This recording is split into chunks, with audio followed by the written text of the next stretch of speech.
نحمده ونصلي على رسوله الكريم اما بعد فاعوذ بالله من الشيطان الرجيم بسم الله الرحمن الرحيم رب اشرح لي صدري ويسر لي امري واحلل عقدة من لساني يفقهوا قولي۔ ناظرین، پروگرام اللہ کے خوبصورت نام کے ساتھ ایک بار پھر آپ کی خدمت میں حاضر ہیں۔ آج ہم انشاءاللہ اللہ سبحانہ وتعالیٰ کے ایک اور خوبصورت نام السلام کے بارے میں بات کریں گے۔ السلام سراسر سلامتی۔ اللہ سبحانہ وتعالیٰ خود اپنی ذات میں، اپنے افعال میں، اپنی صفات میں سلامت ہے، ہر عیب، ہر نقص سے، ہر اس چیز سے جو اس کے فضل اور کمال کے منافی ہے۔ اسی طرح وہ دوسروں کو بھی سلامتی دینے والا ہے۔ اللہ سبحانہ وتعالیٰ کا فضل ہر چیز پر چھایا ہوا ہے، ہر چیز کو محیط ہے، اسی لیے وہ اپنے بندوں کو باوجود ان کی نافرمانیوں کے انہیں سلامتی دیے ہوئے ہے، عافیت میں رکھے ہوئے ہے، اور خاص طور پر اپنے مومن بندوں کو آخرت میں وہ اپنے عذاب اور اپنی سزا سے محفوظ رکھے گا۔ اللہ سبحانہ وتعالیٰ کو سلامتی پسند ہے، اور وہ یہ چاہتا ہے کہ بندوں کے درمیان بھی باہم خیر و بھلائی اور سلامتی کے جذبات اور تعلقات ہوں۔ السلام کا لفظ ایک بہت وسیع لفظ ہے، اس کے اندر کئی معنی پائے جاتے ہیں۔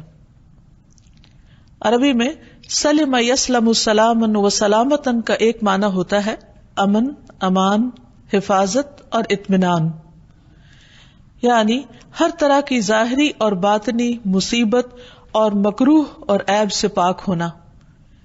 اسی طرح یہ لفظ خلاصی اور نجات کے معنوں میں بھی استعمال ہوتا ہے۔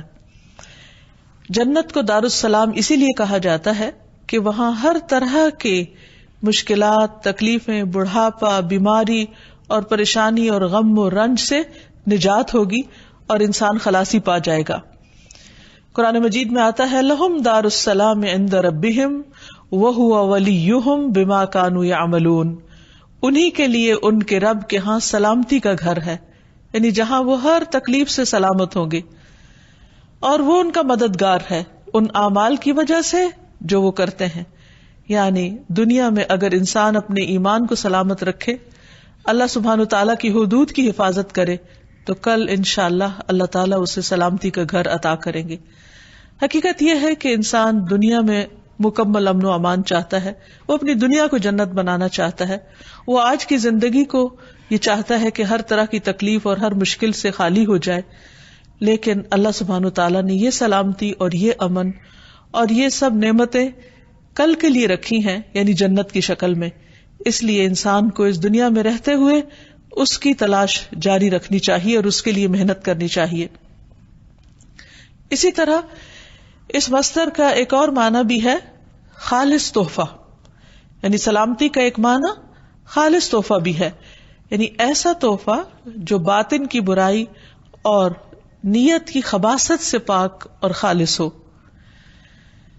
قرآن مجید میں آتا ہے فَإِذَا دَخَلْتُمْ بُيُوتًا فَسَلِّمُوا عَلَىٰ أَنفُسِكُمْ تَحِيَّةً مِّنْ عِندِ اللَّهِ مُبَارَكَةً طَيِّبَةً، جب تم گھروں میں داخل ہوا کرو تو اپنے گھر والوں کو سلام کہا کرو۔ یہ سلام کیا ہے؟ یہ اللہ سبحانہ تعالیٰ کی طرف سے مبارک اور پاکیزہ تحفہ ہے۔ تو اللہ سبحانہ تعالیٰ نے ہمیں جو سلام کا حکم دیا ہے وہ سلامتی کی دعا بھی ہے اور ایک تحفہ بھی ہے۔ ثابت بن عبید کہتے ہیں کہ میں ایک مجلس میں آیا جس میں عبداللہ بن عمر وغیرہ تھے، تو انہوں نے کہا جب تم سلام کرو تو سناؤ، یعنی اونچی آواز میں کرو، کیونکہ وہ اللہ تعالیٰ کی طرف سے طیب اور مبارک دعا ہے۔ یعنی جب ایک انسان دوسرے کو سلام کرتا ہے تو ایک طرح سے برکت کی دعا دیتا ہے اور سلامتی کی دعا دیتا ہے، اور اس چیز کو مسلمانوں کے درمیان رائج کر کے دراصل اللہ سبحانہ تعالیٰ نے انہیں ایک بہت خوبصورت تحفہ دیا ہے کہ جو وہ ہر وقت ایک دوسرے کو دے سکتے ہیں۔ جیسا کہ ہم جانتے ہیں کہ تحفے کا تبادلہ باہم محبت بڑھاتا ہے، لیکن یہ ممکن نہیں کہ انسان ہر وقت ایک دوسرے کو مادی شکل میں تحفے دے سکے۔ اللہ سبحانہ تعالیٰ نے ہم سب پر کس قدر مہربانی کی ہے، اور ہمیں ایک ایسا کلمہ سکھا دیا یعنی سلام کا کہ جو خود ایک تحفہ ہے، اور اس کو خود اس نے تحفہ اور برکت والی چیز کہا ہے کہ اگر ہم ایک دوسرے کے ساتھ اس کو ایکسچینج کرتے رہیں تو اس میں ہمارا کچھ بھی خرچ نہیں آتا، لیکن اگر ہم خوشی کے ساتھ دوسروں کو سلام کریں اور جواب میں سلامتی کی دعا پائیں تو اس سے یقیناً ایسے لوگوں کے اندر رحمتیں اور برکتیں نازل ہوں گی، ان کے اندر سے دشمنیاں اور حسد اور شیطان کی ڈالی ہوئی نجاست ختم ہوگی۔ اللہ سبحانہ وتعالیٰ کی طرف سے یہ پاکیزہ اور خوبصورت تحفہ آدم علیہ السلام کو ملا تھا جو ان کی سب اولاد کے لیے تھا۔ اب کچھ نے اسے اختیار کر لیا اور کچھ نے نہیں۔ حدیث میں آتا ہے رسول اللہ صلی اللہ علیہ وسلم نے فرمایا، اللہ سبحانہ وتعالیٰ نے جب آدم علیہ السلام کو پیدا کیا تو ان سے فرمایا کہ جاؤ اور فرشتوں کو سلام کرو، اور جو کچھ وہ تمہیں کہیں اسے غور سے سنو، وہ تمہارا اور تمہاری اولاد کا سلام ہوگا۔ آدم علیہ السلام فرشتوں کے پاس گئے اور انہوں نے کہا السلام علیکم۔ فرشتوں نے جواب میں کہا السلام علیک ورحمۃ اللہ۔ انہوں نے لفظ رحمت اللہ کا اضافہ کر لیا۔ تو بہرحال جب کوئی سلام کرے تو قرآن مجید میں حکم ہے اذا حییتم بتحیۃ فحیوا باحسن منها او ردوها، کہ جب کوئی تمہیں سلامتی کا تحفہ دے تو تم اس کو واپس لوٹاؤ، یعنی اگر کوئی تمہیں سلامتی کی دعا دے تو جواباً دعا دو اسی طرح یا اس سے بہتر، بأحسن منها، اور اگر احسن نہیں یعنی ورحمت اللہ نہیں کہہ سکتے تو فردوہا، اتنا تو کہو جتنا دوسرے نے تمہیں کیا۔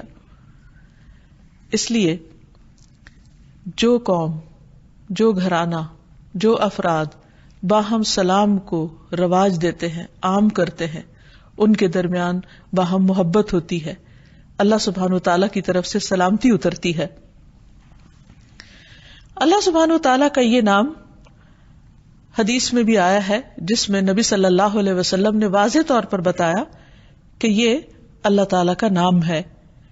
عبداللہ بن مسعود کہتے ہیں کہ جب ہم نبی صلی اللہ علیہ وسلم کے پیچھے نماز پڑھا کرتے تو ہم کہتے سلام ہو جبرائیل پر، سلام ہو میکائیل پر، سلام ہو فلاں پر، فلاں پر، سلام ہو اللہ تعالیٰ پر۔ تو رسول اللہ صلی اللہ علیہ وسلم ایک روز ہماری طرف متوجہ ہوئے اور فرمایا ان اللہ هو السلام، اللہ تعالیٰ تو خود السلام ہے، یعنی تم اللہ تعالیٰ کو کیا سلامتی بھیجو گے، وہ تو خود ہی سلامتی، سراسر سلامتی، اور ہر طرح کی سلامتی اسی کی ذات کی طرف سے آتی ہے۔ اور وہ نہ صرف یہ کہ خود سلامتی والا ہے بلکہ سلامتی دینے والا بھی ہے۔ نبی صلی اللہ علیہ وسلم ہر نماز کے بعد 3 بار استغفار کرتے، استغفر اللہ استغفر اللہ استغفر اللہ، اور اس کے بعد یہ دعا پڑھا کرتے تھے اللہم انت السلام ومنک السلام تبارکت یا ذا الجلال والاکرام، اے اللہ تو السلام ہے، یعنی تمام عیوب سے پاک ہے، ہر کمی سے پاک ہے، اور تجھی سے سلامتی ہے، یعنی اس کائنات کے اندر جو کچھ بھی سلامت ہے وہ تیری وجہ سے ہے، اے بزرگی اور بخشش والے تو برتر ہے، بہت برکت والا ہے، تبارکت یا ذا الجلال والاکرام۔ اللہ سبحانہ وتعالی نے اپنے انبیاء اور نیک بندوں کو دنیا میں سلام کیا ہے۔ قرآن مجید میں آتا ہے سلام علی نوح، سلامتی ہو نوح پر علیہ السلام۔ پھر اسی طرح سلام علی ابراہیم، ابراہیم پر سلامتی ہو۔ سلام علی موسیٰ، موسیٰ علیہ السلام پر سلامتی ہو۔ سلام علی الیاسین، الیاسین پر سلامتی ہو۔ اور سلام علی المرسلین، سارے رسولوں پر سلامتی ہو۔ قرآن مجید کی ایک اور آیت میں آتا ہے قل الحمد للہ وسلام علی عبادہ الذین اصطفیٰ اللہ خیر اما یشرکون۔ اللہ تعالیٰ نے نبی صلی اللہ علیہ وسلم سے کہا کہہ دیجئے سب تعریف اللہ کے لیے ہے اور سلام ہے اس کے ان بندوں پر جنہیں اس نے چن لیا، کیا اللہ بہتر ہے یا وہ جنہیں یہ شریک ٹھہراتے ہیں۔ اللہ سبحانہ وتعالی جو السلام ہے اسی سے سلامتی اور عافیت کی امید اور توقع کی جا سکتی ہے۔ وہی اپنے بندوں کو ہر طرح کے ہول، ہر طرح کے خوف اور ہر طرح کی پریشانی میں سلامتی عطا کرتا ہے۔ جیسی سلامتی اس نے یحییٰ علیہ السلام کو عطا کی، جس کا خاص طور پر اللہ تعالیٰ نے قرآن مجید میں ذکر کیا۔ کسی بھی انسان کی زندگی میں بہت سے مواقع پریشانی کے ہو سکتے ہیں، لیکن 3 مواقع خاص طور پر پریشانی کے ہیں، جن میں سے ایک وہ دن جب انسان دنیا میں آتا ہے، دوسرا وہ دن جب وہ دنیا سے جاتا ہے، اور تیسرے وہ دن جب وہ قبر سے اٹھایا جائے گا۔ دنیا میں آنے کا دن پریشانی کا دن اس لیے کہ انسان ایک بالکل تنگ و تاریک کوٹھڑی سے ایک وسیع اور اس دنیا میں آ جاتا ہے جو اس کے لیے بالکل اجنبی ہے، تو وہ آتے ہی گھبراہٹ کا شکار ہوتا ہے۔ دوسرے وہ دن جو موت کا دن ہوتا ہے، جب انسان اس دنیا سے رخصت ہو رہا ہوتا ہے، جدا ہو رہا ہوتا ہے، جب اس کی نگاہیں پھر جاتی ہیں، جب وہ اس دنیا سے اجنبی ہو جاتا ہے اور ایک نئی مخلوق سے ملاقات کرتا ہے، یا تو رحمت کے فرشتے یا عذاب کے فرشتے۔ جو نیک روح ہوتی ہے اس کے پاس جو فرشتے آتے ہیں وہ آ کر اس کو سلام کرتے ہیں، سلام علیکم طبتم، سلامتی ہو تم پر، تم بہت اچھے رہے۔ اللہ سبحانہ وتعالیٰ کی طرف سے بھی سلامتی لاتے۔ اور تیسرے وہ دن جس دن انسان اپنی قبر سے اٹھایا جائے گا اور وہ حشر کا دن ہوگا، وہ بھی سخت مصیبت کا، بہت طویل دن، بہت گھبراہٹ کا دن ہوگا، لیکن اللہ سبحانہ وتعالیٰ کو السلام ماننے والے اس دن بھی سلامتی اور امن میں رہیں گے، اور اللہ سبحانہ وتعالیٰ ان کو اپنی خاص سلامتی سے نوازے گا اور ان سے ہر طرح کا خوف اور غم اور گھبراہٹ اور پریشانی دور کر دے گا۔ تو اللہ سبحانہ وتعالیٰ نے جیسے یحییٰ علیہ السلام کے لیے ان مواقع کی سلامتی کا ذکر کیا، ہم دعا کرتے ہیں کہ اللہ تعالیٰ ہم سب کو بھی اپنی خاص حفاظت اور عافیت میں رکھے اور سلامتی سے نوازے۔ پھر اسی طرح ہم دیکھتے ہیں کہ اللہ سبحانہ وتعالیٰ اپنے بندوں کو جنت میں بھی سلام بھیجے گا۔ ارشاد فرمایا، سلام قولا من رب الرحیم، سلام ہو اس رب کی طرف سے جو بہت مہربان رب ہے، جو بہت رحم فرمانے والا ہے۔ یہاں پر اللہ سبحانہ وتعالیٰ کی صفت الرحیم کا بھی ذکر کیا گیا، کیونکہ جنت میں صرف کوئی بھی اللہ کی رحمت ہی کی وجہ سے جا سکتا ہے، اور خود جنت کے ناموں میں سے ایک نام رحمت بھی ہے کہ انتی رحمتی، تو میری رحمت ہے، تمہارے ذریعے میں جس پہ چاہوں گا رحم فرماؤں گا۔ تو جو لوگ جنت میں جا چکیں گے تو اللہ تعالیٰ ان کو سلام بھیجیں گے، اولئک یجزون الغرفۃ بما صبروا ویلقون فیہا تحیۃ وسلاما، ان کو جنت کا سب سے اونچا بالا خانہ انعام میں ملے گا، یعنی جو صبر کرنے والے ہیں، اس لیے کہ انہوں نے صبر کیا، اور اس میں ان کا استقبال زندگی کی دعا اور سلام کے ساتھ کیا جائے گا۔ اسی طرح نیک لوگ جب جنت میں پہنچ جائیں گے تو ان کے چاروں طرف سے فرشتے حاضر ہو کر ان کو سلام کریں گے اور انہیں اس بات کی مبارک دیں گے کہ وہ کامیابی کی منزل کو پہنچ گئے۔ جنت کو بھی اللہ سبحانہ وتعالیٰ دار السلام کے نام سے پکارتے ہیں۔ قرآن مجید میں آتا ہے، لہم دار السلام عند ربہم وہو ولیہم بما کانوا یعملون، انہی کے لیے ان کے رب کے ہاں سلامتی کا گھر ہے اور وہ ان کا مددگار ہے ان اعمال کی وجہ سے جو وہ کرتے تھے۔ یعنی جنت ایک ایسا مقام ہے کہ جہاں انسان کو کسی قسم کی کوئی تکلیف نہ ہوگی، کوئی پریشانی نہ ہوگی، لا یسمعون فیہا لغوا ولا تأثیما، جس میں انسان نہ کوئی بےہودہ گفتگو سنے گا اور نہ ہی گناہ میں ڈالنے کی کوئی بات، الا قیلا سلاما سلاما، مگر وہاں ایک قول بہت زیادہ ہوگا، ایک بات بہت عام ہوگی اور وہ سلام ہی سلام ہوگی، یعنی ہر طرف سے سلامتی کی پکار ہوگی، ہر کوئی ایک دوسرے کو سلامتی کے ساتھ گریٹ کر رہا ہوگا۔ کتنی خوبصورت ہے وہ جگہ اور کتنا بہترین ہے وہ مقام، لیکن وہ کس کے لیے ہے؟ یہ ان لوگوں کے لیے ہے جو دنیا میں ایک دوسرے کو اپنی تکلیفوں سے سلامتی میں رکھے، جو دنیا میں دوسروں کے لیے تکلیف کا باعث نہ رکھے بنے، جو اپنی زبان سے دوسروں کو سلامت رکھے، جو اپنے ہاتھوں سے دوسروں کو سلامت رکھے، جو اس دنیا میں شر اور فساد نہ پھیلائیں، دنیا کو بھی ایک سلامتی کی جگہ بنائیں۔ پھر یہ ہے کہ اللہ سبحانہ وتعالیٰ کا جو نام السلام ہے، یہ اس لیے بھی ہے کہ اللہ سبحانہ وتعالیٰ ہر نقص اور عیب سے پاک ہیں۔ اللہ سبحانہ وتعالیٰ کی صفات اتنی بلند ہیں، اس کی شان اتنی بلند ہے کہ اس کے اندر کسی قسم کا بھی کوئی نقص نہیں پایا جاتا، کوئی عیب نہیں پایا جاتا، اور اسی لیے وہ سلامتی کو پسند کرتا ہے. اس نے ہمارے لیے جو دین پسند کیا اس کا نام بھی اسلام رکھا، جو پھر اسی روٹ یعنی سین لام میم سے ہی ہے کہ جو شخص اسلام قبول کر لیتا ہے وہ سلامتی میں آ جاتا ہے، اللہ تعالیٰ کی رحمت میں آ جاتا ہے. قرآن مجید میں اللہ سبحانہ وتعالیٰ فرماتے ہیں وَرَضِيتُ لَكُمُ الْإِسْلَامَ دِينًا، میں نے تمہارے لیے دین اسلام کو پسند کیا، یعنی اسلام کو بطور دین تمہارے لیے پسند کیا. پھر اللہ تعالیٰ جو انسانوں کو ہدایت کی طرف بلاتا ہے تو اس کے لیے بھی فرماتا ہے وَاللَّهُ يَدْعُو إِلَى دَارِ السَّلَامِ، اللہ تمہیں سلامتی کے گھر کی طرف دعوت دیتا ہے. یعنی اگر تم اللہ کی مرضی کے مطابق زندگی بسر کرو، اس کی اطاعت کرو، اس کی فرما برداری کرو تو تم سلامتی کو پہنچو گے.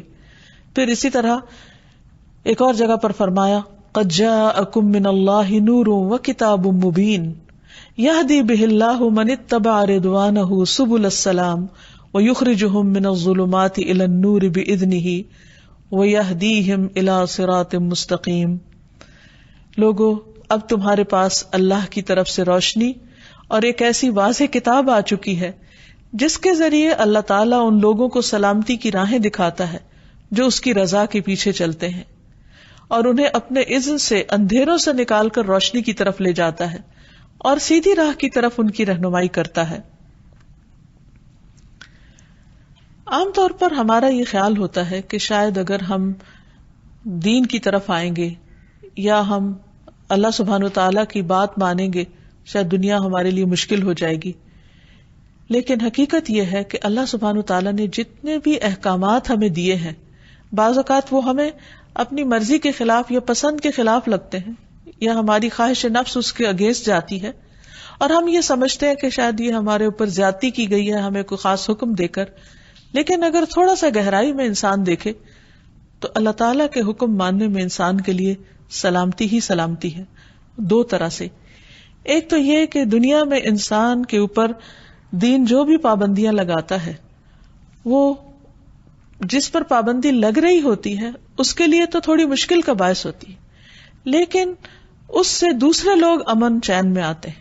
مثلا اللہ تعالیٰ نے اگر چوری سے منع کیا تو کیوں منع کیا ہے؟ تاکہ دوسروں کا مال سلامت رہے. اب جو چور ہے ہو سکتا ہے وہ یہ سمجھے کہ اس کی کوئی چیز ضرورت ہے اور اس کو کسی اور کے مال میں مل رہی ہے تو اسے اجازت دی جائے اور اس کو نہ پوچھا جائے اور نہ پکڑا جائے، اس کو برا بلا نہ کہا جائے. لیکن کیا واقعی عقل بھی اس کو مانتی ہے کہ کسی کو اس بات کی اجازت دے دی جائے کہ وہ دوسرے کے مال میں اپنی مرضی شروع کر دے؟ اللہ تعالیٰ نے اس کی اجازت نہیں دی اور اسے کبیرہ گناہوں میں شمار کیا. کیوں؟ تاکہ دوسروں کا مال سلامت رہے.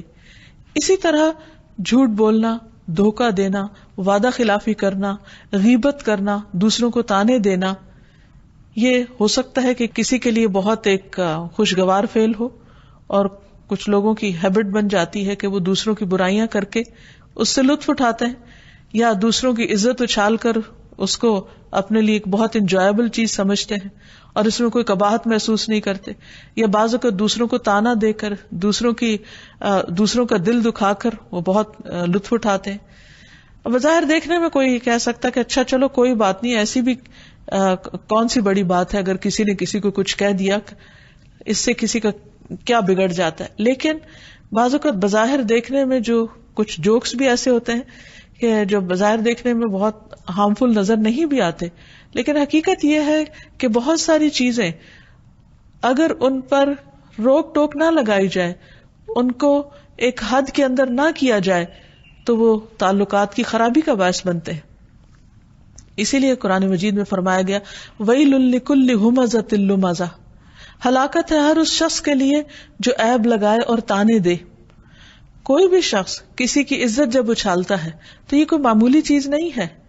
اللہ سبحانہ وتعالیٰ کی نظر میں ایسا شخص سلامتی کی حدود سے باہر نکل رہا ہے، کیونکہ اس سے دوسرے کی عزت سلامت نہیں ہے. اسی طرح اگر کوئی قاتل یہ چاہے کہ اسے دوسروں کی جان کے ساتھ کھیلنے دیا جائے اور اس کی اس پر پکڑ نہ ہو، تو یہ کسی بھی طور پر جائز نہیں، کیونکہ اگر اس کو اجازت دی جاتی ہے تو دوسرے کی جان سلامت نہیں. تو اللہ تعالیٰ نے جو شریعت ہمارے پاس بھیجی ہے اس کے کچھ مقاصد ہیں کہ انسان کا دین سلامت رہے. یعنی جو بھی حدود اور پابندیاں لگائی گئی اس میں کہیں دین کی سلامتی ہے، کہیں عزت کی سلامتی ہے، کہیں حسب نسب کی سلامتی ہے. مثلا زنا کی اجازت کیوں نہیں دی گئی؟ تاکہ لوگوں کا حسب نسب سلامت رہے. اسی طرح شراب کی اجازت کیوں نہیں دی گئی؟ تاکہ انسان کی عقل سلامت رہے. تو یہ تمام چیزیں جو بظاہر دیکھ کر یوں محسوس ہوتا ہے کہ ہمارے دین میں بہت مشکل احکامات ہیں، لیکن حقیقت میں یہ انسانوں کی بھلائی اور انسانوں کی سلامتی کے لیے ہی السلام نے بھیجے ہیں. تو اب یہ ہے کہ ہمیں اللہ سبحانہ وتعالی کے اس نام پر غور و فکر کرنا چاہیے، اور اللہ سبحانہ وتعالی کی ذات سے سلامتی اور عافیت کی امید رکھنی چاہیے، اور اس کی دعا بھی کرنی چاہیے.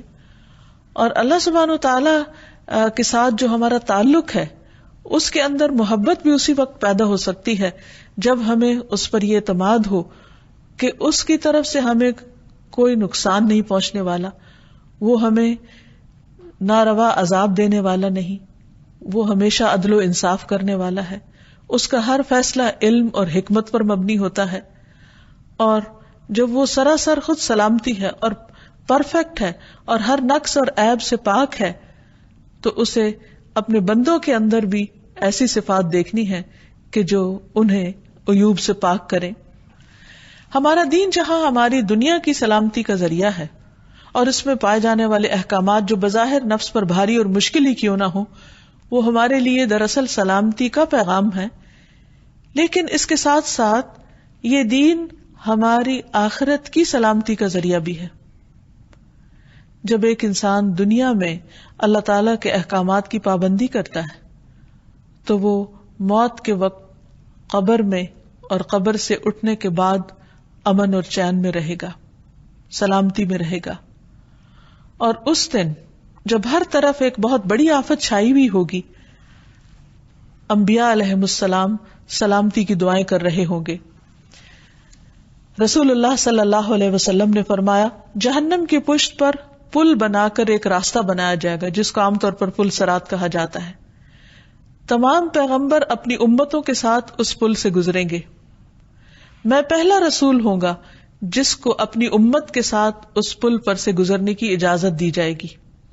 قرآن مجید میں بھی آتا ہے، وَإِن مِّنكُمْ إِلَّا وَارِدُهَا، تم میں سے کوئی بھی ایسا نہیں جو اس کے اوپر سے نہ گزرے، سب کو وہیں سے گزرنا ہے. جنت تک پہنچنے کے لیے بھی اس پل کا سفر کرنا ہے. تو فرمایا کہ میں سب سے پہلے اپنی امت کے ساتھ گزروں گا. اس روز انبیاء کے علاوہ کوئی بھی اور بات نہ کر سکے گا، اور انبیاء بھی صرف یہ کہیں گے، اللہم سلم سلم، اے اللہ سلامتی دے، اے اللہ سلامتی دے. یعنی وہ بھی ایک بہت گھبرا دینے والا، پریشان کن مرحلہ ہوگا کہ جب وہ، جیسے کہا جاتا ہے کہ بال سے بھی باریک اور تلوار سے بھی تیز وہ پل ہے کہ جس کے اوپر سے سب کو گزرنا ہوگا. تو ایک اور روایت میں بھی آتا ہے صحیح مسلم کی کہ تمہارے نبی صلی اللہ علیہ وسلم پل صراط پر کھڑے ہو کر کہہ رہے ہوں گے، رب سلم سلم، اے رب سلامت رکھ، اے رب سلامت رکھ. یعنی انسان اس گرنے سے، کیونکہ وہ جہنم کے اوپر لگا ہوا ہوگا، تو کوئی ذرا بھی اگر لغزش کھایا یا جس کے پاؤں اکھڑ گئے وہ پھر سلامت نہیں رہ سکتا. تو نبی صلی اللہ علیہ وسلم کا یہ دنیا میں تو ہم پر خیر بہت سارے احسانات ہیں ہی، قیامت کے دن بھی اپنی امت کے لیے ان کے بہت سے احسانات ہیں، جن میں سے ایک یہ کہ وہ پل صراط کے پاس کھڑے ہو کر جب ان کی امت گزر رہی ہوگی تو سراسر سلامتی کی دعائیں مانگ رہے ہوں گے. نبی صلی اللہ علیہ وسلم نے فرمایا، پھر ایک وقت آئے گا کہ بندوں کے اعمال انہیں چلنے نہیں دیں گے، حتیٰ کہ ایک شخص آئے گا جو چلنے کی طاقت نہیں رکھتا ہوگا اور اپنے آپ کو پل صراط سے گھسیٹتے ہوئے گزارے گا. اس کی اور بھی تفصیلات ہمیں احادیث میں ملتی ہیں کہ کچھ لوگ بجلی کی تیزی سے گزر جائیں گے، ہر کوئی اپنے اپنے اعمال کے مطابق گزرے گا. کچھ لوگ پانی کی رفتار سے، کچھ ہوا کی رفتار سے، کچھ اونٹوں کی رفتار سے، کچھ پیدل چلنے والوں کی رفتار سے. اور یہاں جو بتایا گیا کہ ایک شخص اپنے اعمال کی وجہ سے اتنا، یعنی اپنے برے اعمال کی وجہ سے اتنا بوجھل ہوگا کہ چل بھی نہیں سکے گا اور گھسٹ گھسٹ کے وہ پل پار کر رہا ہوگا. تو اس لیے اللہ تعالیٰ سے دعا کرنی چاہیے کہ اللہ تعالیٰ ہمیں اس دن کے ہول، اس دن کی گھبراہٹوں اور اس دن کی پریشانیوں سے محفوظ رکھے. لیکن اس کے لیے دنیا میں اللہ سبحانہ و تعالیٰ کے احکامات کی پابندی ضروری ہے. دین اسلام کے اندر پورے کا پورا داخل ہونا ضروری ہے تاکہ ہم یہاں اور وہاں دونوں جگہ سلامتی پا سکیں. نبی صلی اللہ علیہ وسلم ہر نماز کے بعد تو سلامتی کی دعا کرتے ہی تھے. ہر مہینے کے آغاز میں بھی سلامتی کی دعا کرتے. جب چاند دیکھتے تو فرماتے اللہم اہلہ علینا بالیمن والایمان والسلامۃ والاسلام ربی وربک اللہ. اے اللہ ہم پر اس چاند کو خیر، ایمان، سلامتی اور اسلام کے ساتھ طلوع فرما. اے چاند میرا اور تیرا رب اللہ ہے. یعنی جب انسان نئے چاند کو دیکھے تو سلامتی مانگے. جیسے کوئی نیا دن شروع ہوتا ہے، نیا مہینہ شروع ہوتا ہے. پھر اسی طرح ہم نماز کی حالت میں بھی سلامتی کی دعا کر رہے ہوتے ہیں، جس میں التحیات للہ والصلوات والطیبات السلام علیک ایھا النبی. یعنی ہم جیسے قرآن مجید میں ہمیں حکم دیا گیا کہ ہم نبی صلی اللہ علیہ وسلم پر سلام بھیجیں اور درود بھیجیں، تو ہم ہر نماز کے اندر ہی یہ دعا کرتے ہیں التحیات للہ والصلوات والطیبات السلام علیک ایھا النبی ورحمۃ اللہ وبرکاتہ السلام علینا وعلی عباد اللہ الصالحین. کہ تمام قولی، فعلی اور بدنی عبادتیں اللہ کے لیے ہیں. اے نبی صلی اللہ علیہ وسلم آپ پر اللہ کی سلامتی ہو اور اللہ کی رحمت ہو. حالانکہ آپ سب سے زیادہ نیک تھے، لیکن ہمارا فرض بنتا ہے کہ اللہ کے حکم کے مطابق سلامتی کی دعا خاص طور پر پڑھیں، اور التحیات پڑھے بغیر نماز بھی نہیں ہوتی، تو شعوری طور پر بھی پڑھا کریں. اور پھر اللہ کی رحمت ہو اور اس کی برکت ہو ہم پر اور اللہ کے نیک بندوں پر سلامتی نازل ہو. یعنی جتنے بھی اللہ کے نیک بندے گزرے ہیں پچھلے دور میں یا اب ہیں یا آنے والے ہیں، ہر ایک کے لیے سلامتی کی دعا ہے. عام طور پر جیسے ہم اپنے سوشل لائف میں ایک دوسرے کو سلام کرتے ہیں تو وہ انہی کو کرتے ہیں جو ہمارے سامنے ہوتے ہیں، لیکن اس دعا کے اندر وہ سب شامل ہیں جو پیچھے گزر چکے یا جو آج موجود ہیں اور ہم ان کو جانتے بھی نہیں. کہ اللہ جتنے بھی تیرے نیک بندے ہیں تو ان سب کو سلامت رکھ. حتیٰ کہ جب ایک مسلمان فوت ہو جاتا ہے اور وہ دفن کر دیا جاتا ہے تو دوسرے مسلمان پہ لازم ہے کہ اگر وہ قبرستان کے پاس سے گزرے تو بھی ان کے لیے سلامتی کی دعا کرے. السلام علیکم اہل الدیار من المؤمنین والمسلمین وإنا ان شاء اللہ للاحقون اسأل اللہ لنا ولکم العافیہ. تم پر سلامتی ہو اے مومنوں اور مسلمانوں کے گھر والوں، اور ہم تم سے انشاءاللہ ملنے والے ہیں. ہم اللہ سے اپنے اور تمہارے لیے عافیت مانگتے ہیں، سلامتی مانگتے ہیں. تو گویا اس نام کا تقاضا یہ ہے کہ ہم اپنی پوری زندگی اس کے مطابق گزاریں، اپنی ذات سے دوسروں کو تکلیف نہ دیں، دوسروں کو سلامتی دیں اور سلامتی کے پیغام کو عام کریں. اللہ سبحانہ وتعالیٰ کے اس نام پر ایمان لانے کا اثر یہ ہے کہ ایک مسلمان اپنی ذات سے کسی کو تکلیف نہیں دیتا اور اپنے ہاتھ اور زبان کو روک لیتا ہے اپنے گھر والوں کو تکلیف دینے سے، اپنے پڑوسیوں کو، اپنے رشتہ داروں کو اور تمام انسانوں کو.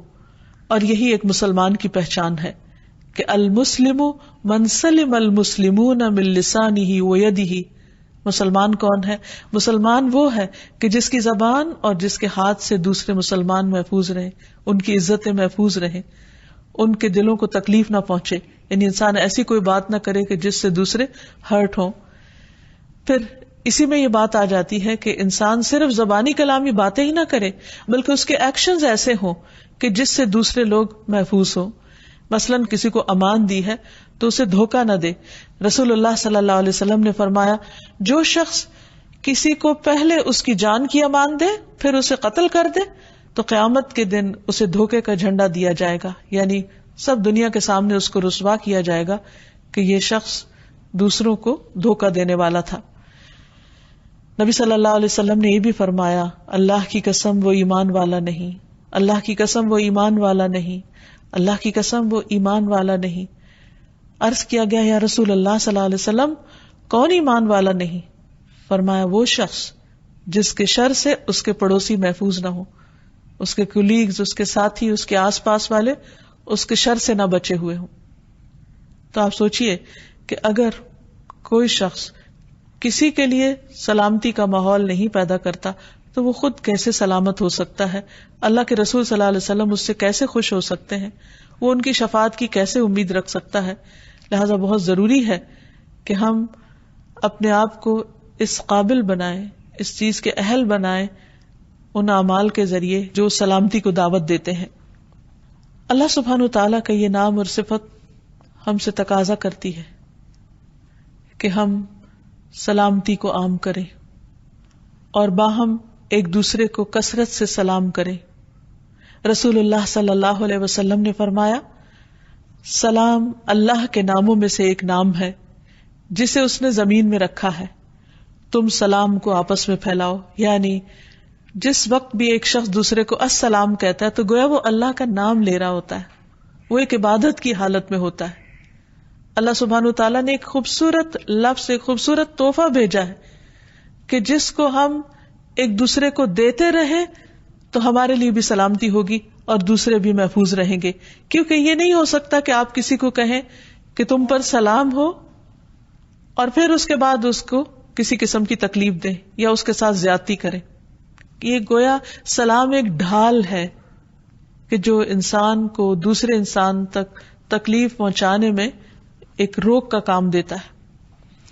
پھر اسی طرح آپ صلی اللہ علیہ وسلم نے فرمایا، افشوا السلام تسلموا، تم سلام پھیلاؤ سلامت رہو گے.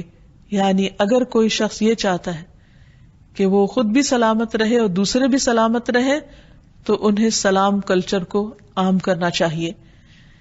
ابو الدرداء سے مروی ہے، رسول اللہ صلی اللہ علیہ وسلم نے فرمایا، افشوا السلام کی تعلوا، سلام پھیلاؤ تاکہ تم بلند ہو جاؤ. تو اس سے پتہ چلتا ہے کہ سلام کرنا بلندی کا ذریعہ بھی ہے. اور پھر ایک مسلمان کے دوسرے مسلمان پر جو 6 حقوق ہیں ان میں سے سب سے پہلے نمبر پر سلام ہی ہے.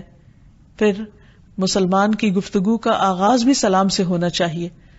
حدیث میں آتا ہے السلام قبل الکلام، کلام سے پہلے سلام کیا جائے. اور پھر صرف ملاقات کے وقت ہی سلام نہ کیا جائے، جدا ہوتے وقت بھی سلام کیا جائے. نبی صلی اللہ علیہ وسلم نے فرمایا، جب تم میں سے کوئی شخص کسی مجلس میں پہنچے تو سلام کرے اور جب وہاں سے جانے کے لیے کھڑا ہو تو سلام کرے. اور دوسرا سلام پہلے سلام سے کچھ کم نہیں، یعنی دونوں ہی امپورٹنٹ ہے.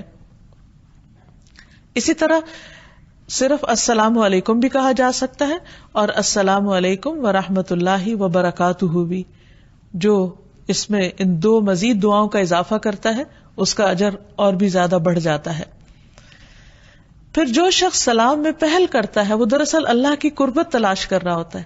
یعنی سلام کرنا محض ایک رسمی یا رواجی کلمہ نہیں ہے، بلکہ یہ سراسر عبادت ہے جس سے اللہ کا قرب نصیب ہوتا ہے.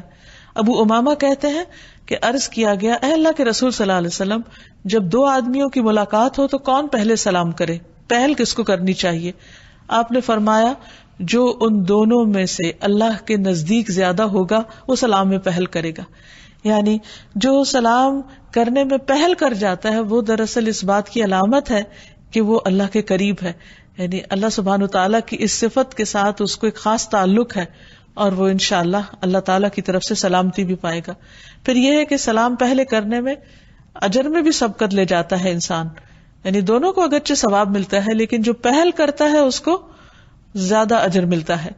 اور یہ مفت میں نیکیاں کمانے کا ایک ذریعہ ہے جس پر کچھ بھی خرچ نہیں آتا.